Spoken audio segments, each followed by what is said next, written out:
안녕하세요. 부동산을 보는 눈 리얼아이 박감사입니다. 로또 청약이란 말 계속돼 왔었는데 청약시장마저 분위기가 싹 바뀌고 있습니다.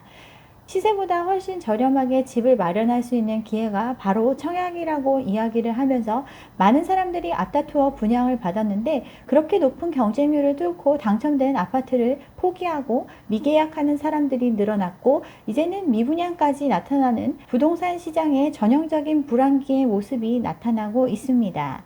지금껏 얘기해왔던 가격이 실제가 아님을 느끼게 해주는 시간이 왔어요. 미분양이 계속되니까 지방 같은 경우 이걸 견뎌내지 못하고 이제 할인 분양도 시작이 됐습니다. 대구 아파트 진작에 시작이 됐죠. 대구 지역 굉장히 심각한 상황인데 이제 마이너스 P가 등장을 했습니다. 그동안 외지인들 달려가서 대구 물량도 소화해주고 막 해서 과열이 됐었고, 그렇지만 워낙 많은 공급 물량이 있었기 때문에 시장에서 다 소화할 수가 없었어요. 많은 분양이 이루어지면서 분양가는 천정부지로 치솟아 올랐죠. 분양가는 올라가고 공급은 계속되고 하니까 더 이상 사람들이 받아주지를 못하게 됐고, 그렇게 비싸게 분양했던 아파트 앞으로 감당할 상황이 안 되니까 이제 마이너스 P 물량도 시장으로 나오고 있습니다. 대구 아파트 가격 계속 하락세를 보이고 있지만 거래는 이루어지지 않는 게 지금 대구의 현실입니다. 무피를 넘어서 마피 매물도 눈에 띄고 있고, 분양가보다 3,500만 원 낮춘 매물도 나왔다고 얼마 전에 기사가 나왔죠. 심각하니까 이제 좀 규제를 완화해 줬는데, 규제 해제 발표된 이후에 서울에서 대구로 가는 KTX에 자리가 없다고 다시 시장이 화랑을 뜰 것처럼 엄청 설레발을 쳤지만 잠잠합니다. 오히려 마이너스 P 6천만 원짜리까지 나왔는데도 시장에서 소화가 안 돼요. 분양가 짧은 시간 안에 굉장히 많이 치솟아 올랐지만 시세보다 싸다는 이유로 사람들 덥석덥석 분양을 받았죠. 근데 이제 한계에 이르렀습니다. 비싸게 분양하는 아파트들은 이제 팔리지가 않아요. 그래서 안 팔린 물량 이제 다시 할인해서 팔고 있으니까 기존에 분양받은 사람은 화가 나겠죠. 수유동의 아파트 미계약 물량 줄고 있지만 아직도 무순위 청약을 진행하고 있고, 이번에 5번째 무순위 청약까지 진행이 됐습니다. 일부 타입을 대상으로 분양가 대비 최대 15%의 할인 분양을 진행하고 있는데도 안 팔리고 있어요. 청약 불패라던 수도권 100% 미계약 단지도 나왔습니다. 물론 나홀로 아파트고 선호도가 떨어질 수도 있지만 그동안 나왔다 하면 팔리던 시장과 사뭇 달라진 모습 보여주고 있죠. 더군다나 이미 다 지어져서 곧 입주하는 물량인데도 한 채도 팔리지가 않았어요. 1, 2순위 청약을 통해서 모두 분양을 했었는데, 그렇게 청약이 진행됐던 전체 호수가 다시 무순위 청약 대상이 된 걸 보면 청약 당첨자가 모두 계약을 포기했다고 볼 수 있습니다. 아무도 사주지 않는 가격, 이것도 시세 고려해서 분양가를 정했을 텐데 그 가격에는 한 채도 팔 수가 없습니다. 부울경 하면서 울산 집값 심상치 않다고 얘기했던 거 얼마 전까지의 일인데, 울산도 미분양을 걱정하고 있습니다. 8월에 1,700가구 신규 분양할 예정인데 이미 미분양이 속출하고 있어요. 한 단지는 1, 2순위 청약 결과 전체 659가구 모집에 겨우 79명이 접수할 정도로 아무도 시장에 관심을 갖지 않습니다. 중도금 이자 깎아주고 옵션 무료로 주고 할인 분양이 본격화되고 있습니다. 미분양 공포로 2달 새 집값이 1억이나 떨어진 거, 이거 대구에 이어 울산의 얘기죠. 울산 아파트 시장 거래 절벽이 장기화되고 초기 분양률은 35% 수준까지 떨어졌습니다. 분양 시작한 지 반년 이내에 10채 중에 3채밖에 못 팔았다는 뜻이죠. 울산 초기 분양률 같은 경우 줄곧 90에서 100%를 유지했었는데 35%대까지 떨어진 거 굉장히 이례적인 상황입니다. 기존 아파트들도 거래는 안 되고 매물은 쌓이고 있어요. 여기에 새로 분양하는 물량 멈추는 게 아니라 계속되고 있고, 내년에는 더 많은 물량이 대기하고 있습니다. 이러니 더욱 불안에 떨고 있습니다. 대전도 만세대 분양 폭탄이 기다리고 있죠. 대전 같은 경우 세종과 붙어 있으면서 우리나라의 중심에 위치하고 있는 도시로 굉장히 핫해졌었는데, 여기에도 수많은 공급 물량이 대기하고 있습니다. 이제 미분양을 걱정하고 있죠. 500세대 이상 7개 단지에서 7,500세대가 쏟아지고 나머지까지 합치면 1만여 세대의 공급이 올해 예정되어 있습니다.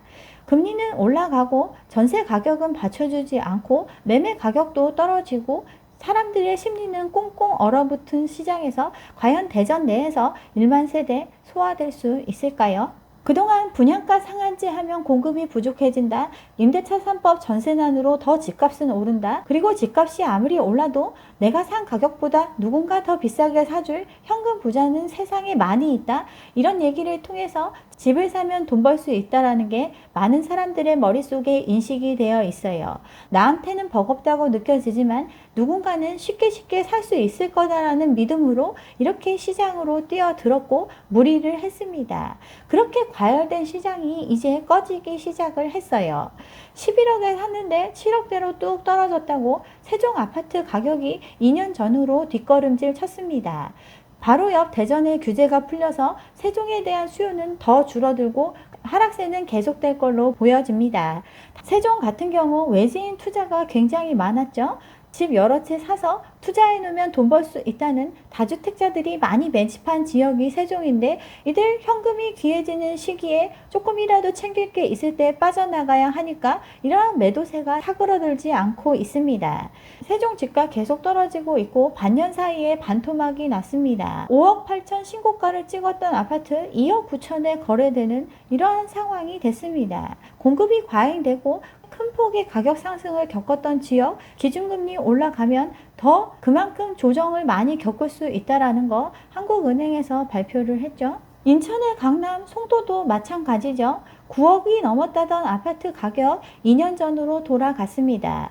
인천 지역 지난해만 해도 아파트 값이 22% 넘게 오르면서 전국 시도 가운데 가장 높은 상승률을 기록했던 지역인데 급하게 오른 만큼 급격하게 가격은 떨어지고 있어요. 9억 가까이 한다던 아파트 6억대에 거래되는 거 불과 1년도 안 돼 발생하고 있습니다. 투자 수요가 높았던 지역들, 다주택자를 중심으로 매물 정리하는 현상이 나타나면서 하락세가 크게 나타나고 있는 게 그동안 좋다 말했던 지역들의 현실입니다. 미아동 아파트도 2억이 빠졌죠. 노도강 영끌에서 사면 금방 부자 될 수 있을 것처럼 영끌들 끌어들여서 집값 띄웠는데 그렇게 가파르게 올랐던 가격도 쭉쭉 빠지고 있습니다. 9억에 팔렸다던 아파트 거래가 완전히 사라진 시장에서 간신히 거래된 거 7억에 팔렸습니다. 1년 사이에 2억이 떨어진 거죠.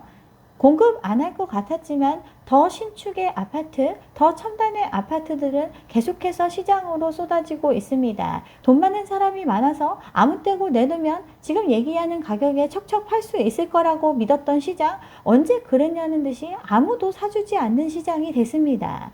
그러니 이렇게 오르는 분양가에 분양을 받아놓고 나중에 내가 팔 때 아무 문제 없을 거다라고 또 내가 아무것도 걱정하지 않아도 된다고 생각했던 사람들 지금 불안에 떨고 있습니다. 시세보다 훨씬 싼 분양가에 비규제 지역 아파트들 덜컥 분양받아 놨는데 이 분양가를 남의 돈으로 감당할 수 있을 줄 알았는데 그게 안 되는 게 작금의 현실이고 이제 그치만 그 돈을 내야 되는 시점이 돌아왔습니다. 잔금이 부족해서 새집에 못 들어가는 사람이 엄청나게 늘고 있죠. 8월에 입주 대란을 예상하고 있습니다. 전국의 아파트 입주 물량 8월 달에 경기에 12,000가구 가까이 되고 대구, 충남, 인천에도 많이 있습니다. 호가를 낮추고 있지만 사주는 사람이 없고 전세로 분양가 메꿀 수 있다고 해서 다 분양받고 해놨는데 그 가격에 전세가 소화되지 않고 있습니다. 그러니 발을 동동 구를 수밖에 없죠. 정말 최근 집값 폭등기에 수많은 아파트가 분양이 됐고 그것들이 지금 현실로 시장에 들어오고 있습니다. 그들이 처한 현실 어디나 동일한 상황입니다. 동대문에 9월에 입주하는 예정 단지, 이 단지를 깔려고 이거 얘기하는 게 아니고 대부분이 이런 상황인 걸 보여드리기 위해서 소개를 합니다. 여기 9월에 입주를 하는데 전세 매물이 300개 가까이 나와 있죠. 84제곱미터 기준에서 전세 호가는 8억에서 9억 사이를 받고 싶어 합니다. 왜 8억에서 9억 사이일까요? 이유는 분양받은 가격을 해결해야 하기 때문입니다. 전용 8사짜리 분양가 10억 가까이 됐죠. 자기 자본 끼케야 1, 2억 있는 게 사람들의 현실이었어요. 그러니 여기에 전세 8, 9억은 내야 겨우 분양 대금을 맞출 수가 있습니다.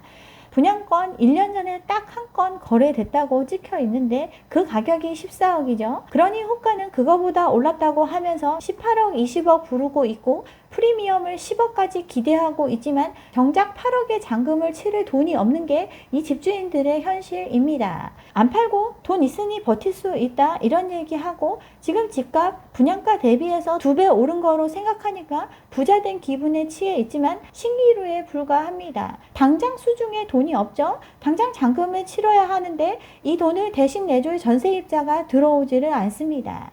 그동안 수많았던 분양 물량, 입주 시기가 순차적으로 도래를 하고 있고 그동안 공급된 물량, 서울 같은 경우 기존 연평균 공급 물량보다 매년 10,000세대씩 더 공급이 되었던 게 최근 5년까지의 현실입니다. 경기도 수도권 같은 경우는 훨씬 더 많은 물량이 풀렸어요. 이런 물량들이 지금 속속들이 입주를 하고 그들이 처한 현실, 앞서 소개한 사람들과 똑같은 상황입니다. 돈은 한정되어 있는데 이 돈을 메꿀 사람이 없습니다. 서울에서 먼 경기도 외곽 지역의 아파트를 굉장히 비싼 값에 팔아치웠는데 여기도 맥없이 떨어지고 있죠. 9억을 넘봤던 운정 1년 새에 2억이 빠졌다고 기사가 나왔어요. GTX A 노선 가장 빠른 노선인데 이 호재에 힘입어서 단기간 급등했던 운정 신도시 같은 경우 집값이 속절없이 하락하고 있죠. 신축인데 1, 2억씩 내린 값에 거래가 되는데 그나마도 금매만 간신히 거래되고 있습니다. 북쪽구 운정은 2억씩 하락했고 남쪽구 동탄 같은 경우 3억 가까이 하락을 했는데 거래로 이어지지 못하고 있습니다. 운정 신도시 사전 청약했는데 거의 7억대죠. 이때 7억을 책정했던 이후 주변의 시세가 9억 정도 된다고 해서 7억을 예상을 했고 그 9억 한다던 아파트가 지금 현 7억 수준을 보이고 있습니다. 파주 운정 GTX 때문에 떴는데 9억 한다고 하면서 외지인들 몰려와서 가격 계속 올리고 했는데 여기 실제로는 2019년까지 미분양의 무덤이라고 불리던 곳입니다. 3억대의 분양에도 미분양 났던 지역이 갑작스럽게 호가 9억이라고 하면서 지금 이거 못 사면 큰일 나는 것처럼 호들갑들을 떨었죠. 사전 청약 가격이야 본 청약 때 주변 시세 고려해서 결정될 거니까 그렇게 걱정할 일은 아니지만 이때 팔아치운 민간 분양 아파트들은 오피스텔마저도 10억 가까이에 분양을 했고 사람들은 이걸 샀습니다. 대표적인 시세라고 얘기했던 운정 신도시 센트럴 푸르지오 여기 가장 최근 거래가 6억 7천입니다.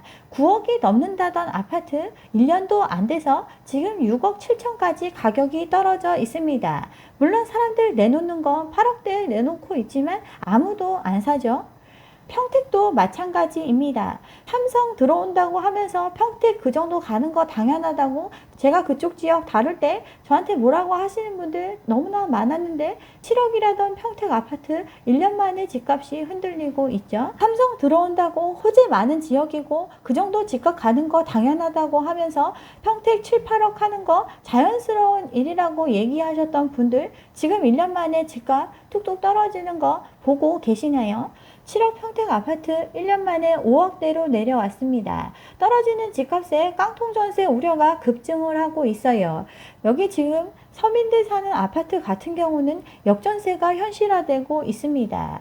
제가 평택 지제역 얘기 예전에 다룬 적이 있는데 그 지역의 아파트 이제 입주할 시기가 다가오고 있어요. 지제역 자이 이거 분양할 때 이야기를 했었는데 여기 같은 경우 힐스테이트 지제역의 시세가 8억을 넘었다고 하면서 굉장히 저렴하고 이거 당첨되면 로또라고 광고를 했었습니다. 8억에 거래된 거 작년 3월에 단 한 건밖에 없었어요. 4억이 안 되게 거래가가 무수히 찍혔지만 이거 다 다운 계약이라고 하고 8억짜리 거래가 진정한 시세라고 입에 거품 물다시피 저한테 뭐라고 하셨던 분들 지금의 상황 보이시나요? 이렇게 올랐다고 이야기를 하니까 4억에 분양하는 것도 비싸게 여겨졌던 지역에서 5억 가까이에 분양해도 완판시킬 수 있었습니다. 평택 지제역 자이 대단지 브랜드 아파트로 입주 때 전세 줄 수 있고 중국 나면 전매도 가능하다고 하면서 많은 사람들을 끌어들였고 직전 분양가보다 1억 가까이 높아졌는데도 평균 경쟁률 수십 대 1을 기록하면서 팔아치울 수 있었어요. 이제 내년이 입주인데 이 지역의 아파트 매매가 8억이라던 주변의 아파트 가격 속절없이 떨어지고 있습니다. 내년 입주 때 최소한 3억 이상을 전세를 놓아도 자기자금 2억이 필요한 상황이고 금리는 올라가고 돈이 귀해지는 시기인데 가능할까요? 주변의 전세가 보면 2억대 제일 비싼 게 3억입니다. 이 3억에 새로운 물량들 또 채워낼 수 있을지 굉장히 걱정되는 상황입니다. 5억의 분양가이기 때문에 60%에 해당하는 금액 전세 3억에 내놓겠지만 당장 내년의 상황 더 전망 어두울 수밖에 없습니다. 검단도 마찬가지죠. 엄청난 물량이 들어오기 시작한 검단 신도시, 여기에 추가적인 분양이 예정된 지역인데도 분양가의 두세 배가 프리미엄이고 다운 계약이 횡행한다면서 이거라도 분양받아야 된다고 굉장히 띄웠고 많이 팔아치웠죠. 주변에 한강 신도시, 계양 신도시, 수많은 대체지가 있는 이 지역에서 수많은 물량을 젊은 사람들한테 팔아치웠습니다. 예전에 분양했던 단지 분양권 5억에 팔린다고 시세가 7, 8억이 맞다고 4억대 분양하는 거 분양받으라고 이야기를 했었죠. 예전에 분양가 4억이 안 되게 분양했던 거 6억이 넘게 분양하면서 이렇게 올라간 시세에 기대서 분양가는 수직 상승했습니다. 지금 현재는 어떤지 한번 볼까요? 6억 가까이에 분양한 아파트 실거래가 4억대로 내려와 있습니다. 전월세가 3억 5천이고 매매가가 4억이니까 1억도 채 안 되는 금액만큼의 갭을 가지고 있는데 또 주변에 수많은 입주 물량이 들어올 예정이니까 여기도 역전세가 걱정되는 지역이죠. 송도의 사례를 보면 얼마나 로또가 허황된 얘긴지 다시 한번 느끼게 해줍니다. 오션뷰 끝판왕에 대출까지 가능한 3억 로또의 아파트라고 우리나라 유력 경제지에서 홍보를 했죠. 이거 올해 초의 이야기입니다. 9억 미만 물량이 많아서 중도금 대출도 되고 오션뷰에 공원도 끼고 있고 이렇게 좋은 곳이 없다고 홍보를 했습니다. 프리미엄을 이야기하면서 인근에 입주한 아파트의 거래가 12억을 기준해서 이야기를 했습니다. 분양가 9억이라고 하면 3억의 프리미엄 또 옵션까지 생각하면 2억의 프리미엄 안전마진을 확보할 수 있다고 홍보를 했고 그렇게 분양을 했습니다. 인근이 12억이라고 하면서 9억에 분양하고 2, 3억은 로또 맞을 수 있다고 사람들을 현혹한 결과 비싼 분양가에도 전 주택형 1순위 마감 이러한 결과를 얻을 수 있었죠. 물론 이게 다 계약으로 이어지진 않았지만 어쨌든 비싼 값에 누군가의 주머니를 털어냈습니다. 근데 그때 비교했던 아파트 단지 지금 가격 보니까 최근 실거래가 8억대를 보이고 있습니다. 매물도 10억 수준에 나와 있으니 지금 분양가와 큰 차이가 없죠. 그나마도 거래는 완전히 사라진 상황입니다. 여기 그래프 보면 거래는 없는 상황에서 어느 순간 10억이 넘게 거래가 찍혔고 여전히 사람들은 10억이라고 믿고 있지만 그 가격에 집은 팔리지가 않습니다. 거래는 없죠. 기사에 언급된 12억 거래가 호갱노노 사이트에서는 아예 보이지도 않지만 이게 사실이라고 하면 가장 최근 거래가는 7억대에 팔렸으니 얼마나 많은 프리미엄이 사라진 거죠. 마이너스 P 정도로 볼 수 있겠네요. 1년도 안 돼서 5억이 날라갔습니다. 돈 벌어보겠다고 투자했는데 1년도 안 돼서 5억을 날린 것과 같은 결과를 초래할 수 있습니다. 청약하면 돈 벌 수 있다고 해서 했는데 1년도 안 돼서 5억이 날아가고 프리미엄은커녕 마이너스 프리미엄이 되는 그런 상황, 또 그것도 빚으로 감당해야 되는 상황, 이러한 곤란한 처지에 빠질 수 있습니다. 제가 영상을 통해서 말씀드려 왔던 거 분양 완판의 공식을 말씀드려 왔습니다. 시세를 띄워놓고 수상한 신고가를 찍어 놓고 그거보다 현저히 싸다고 하면 많은 사람들이 집을 살 수 있는 이렇게 집을 팔아먹는 거 분양 완판의 공식이라고 말씀드렸죠. 최근까지도 계속 해오고 있는 모습입니다. 똑같아요. 거래는 안 되는 상황에서 직전 거래가 대비 현저하게 높은 금액에 고가의 수상한 거래 딱 하나의 빨간 점을 통해서 비싸게 분양해도 날개 돋친 듯 팔 수 있는 이러한 공식을 활용해 왔습니다. 이걸 분양받은 사람들 로또 맞은 게 아니라 잘못된 선택으로 오히려 패가망신할 수 있는 그런 입장이 된 거죠. 공급 부족, 전세 대란, 온갖 불안감을 자극하면서 집값을 띄워왔고 비싼 값에라도 집을 먼저 확보하는 게 중요한 일이라고 하니 사람들은 자신의 유동성을 바쳐서 이 집들을 분양을 받았습니다. 근데 로또가 아니라 온 가족이 힘들어질 수 있는 패가망신의 지름길로 접어든 것과 같아요. 이제 돈값이 올라가는 시기가 왔고 이 시간은 굉장히 길어질 수밖에 없습니다. 미국이 금리 인상을 주도하고 있는데 연내 1.5% 올릴 거로 전망하고 있죠. 올해 말에 예상하는 거 3.75에서 4%의 기준금리는 돼야 인플레를 잡을 수 있다고 하면서 통화 긴축 기조를 바꾸지 않겠다고 입장을 밝혔습니다. 그나마 체력이 있는 미국이 이렇게 금리를 올리고 있고 다른 나라들도 서둘러 금리를 올리고 있죠. 영국 같은 경우 27년 만에 빅스텝을 밟았어요. 영국의 경기 전망, 경제가 연착륙할 수 있다고 강조하는 미국이나 유럽에 비해서 훨씬 더 암울한 상황이지만 장기간 경기 침체가 예상이 되더라도 당장의 물가 상승을 잡지 못하면 더 경제에 큰 타격을 볼 수 있기 때문에 지금 금리를 올렸어요. 5분기 연속 침체가 예상되는 상황에서도 금리를 올릴 수밖에 없는 거, 이거 거스를 수 없는 상황입니다. 그동안 초저금리 유동성 완화를 통해서 실제와 달리 빚으로 모든 시장을 띄워왔습니다. 그 안에서 소수는 돈을 벌었고 전설화됐지만 나머지는 대부분 그 빚을 가지고 있습니다. 실제와 신용의 갭이 너무나 벌어져 있고 그 결과 인플레가 발생하고 있으니 이 차이를 줄이는 작업 어쩔 수 없이 해야 하는 지경에 이르렀고 그 과정은 고통과 인내가 수반됩니다. 미루고 미루다가 지금까지 왔고 이제는 더 이상 미룰 수 없는 지경이 됐기 때문에 이게 시작이 됐어요. 올게 온 거고 버틴다고 해서 해결될 수 있는 문제가 아닙니다. 스스로 결정해서 조금이라도 건질 수 있을 때 자산을 팔고 정리해서 이 시기를 버텨내든가 아니면 끝까지 버티다가 강제로 자산을 처분당하는 그러한 상황을 겪을 수밖에 없습니다. 그동안 공급 부족 전세난 얘기했지만 8월 전세난 오지 않았고 공급은 계속되고 있습니다. 여름에 분양 물량 전국에 12,000가구가 예정되어 있죠. 계속해서 시장에 팔아야 할 아파트들은 쏟아지고 있습니다. 이제 많이 나올 얘기, 인플레 때문에 공사비가 올라서 앞으로 분양가가 더 오를 거기 때문에 지금 사람들이 주춤할 때 당신이라도 분양받는 게 이득이다, 이런 얘기들을 많이 할 겁니다. 늦기 전에 집 사는 게 좋겠다, 이런 얘기만 믿고 잘못 집었다가 개인의 선택이 가족한테까지 미치는 패가 망신의 길로 접어들 수 있다는 거 잊지 않으셨으면 좋겠어요. 네, 여기까지 오늘 준비한 내용이고요. 오늘 제 영상이 좋았다면 좋아요와 구독 잊지 마시고 다음 영상도 함께 해주시기 바랍니다. 감사합니다.